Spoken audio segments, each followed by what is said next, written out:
জুবিনদাৰ এই পবিত্ৰ স্থানৰ ভিডিঅ'টো যদি আপোনাৰ চাবলৈ সময় নাই বা যদি আপুনি আগ্ৰহী নহয় তেতিয়াহ'লে আপুনি ভিডিঅ'টো চাব নালাগে। কিন্তু আপোনাক এটা বিনম্ৰ অনুৰোধ কৰিছোঁ, আপুনি জুবিনদাৰ কাৰণে #justice for Zubeen Garg comment কৰি আপুনি এই ভিডিঅ'টোৰ পৰা আঁতৰি যাওক। লাহে লাহে #জাষ্টিছ ফৰ জুবিন গাৰ্গ লিখা মানুহৰ সংখ্যা কমিবলৈ ধৰিছে। দুখীয়াৰ বাবে কৰা নাছিল কি, কিন্তু আমি তেওঁৰ কাৰণে কি কৰিব পাৰিছোঁ? সাধাৰণ জাষ্টিছ ফৰ জুবিন গাৰ্গটোৱে লিখিব পৰা নাই। যিও লিখোঁ বহুতে ভুলকৈ লিখি আছে। সঁচাকৈ দুখৰ বিষয়। হৃদয়ৰ পৰা মুচিব নোৱাৰা নাম এটা জুবিন দা। শ্মশান এখন মন্দিৰ হ'ল, মায়াবিনী প্ৰাৰ্থনা হ'ল। এমাহ ডেৰমাহ যোৱাৰ পিছতো জুবিন দা আমাৰ মাজত নাই বুলি অনুভৱ কৰিব পৰা নাই প্ৰতিজন অসমীয়াই।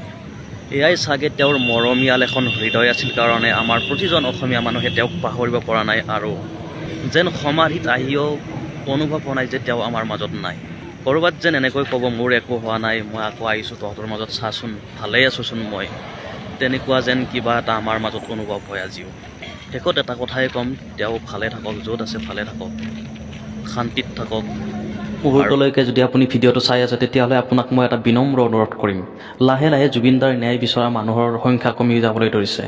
জাষ্টিছ ফৰ জুবিন গাৰ্গ লিখা মানুহৰ সংখ্যা কমিছে।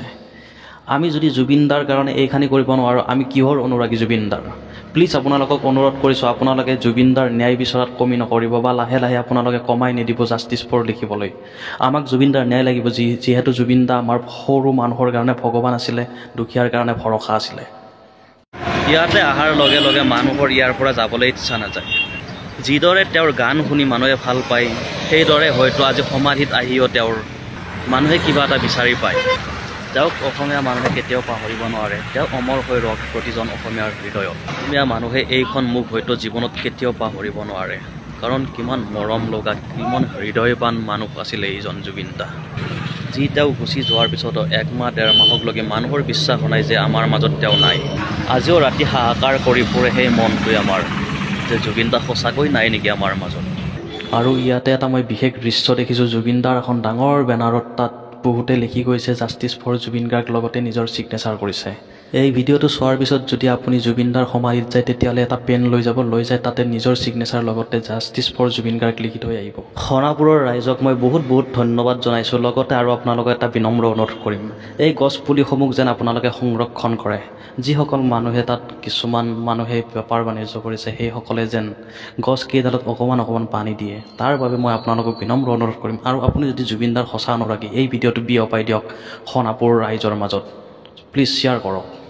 বিশেষ বস্তু আপোনালোকক দেখাবলৈ লৈ আহিছোঁ, চাকিৰ পাহাৰ। আপোনালোকে চাই লওক, ইমান ডাঙৰ এখন পাহাৰ হৈ গৈছে। অকল চাকি, কিন্তু ইয়াতে প্ৰায় লাখ লাখ চাকি জ্বলিছে ইয়াতে জুবিনদাৰ সমাধিত। দেখা পাইছে আপোনালোকে?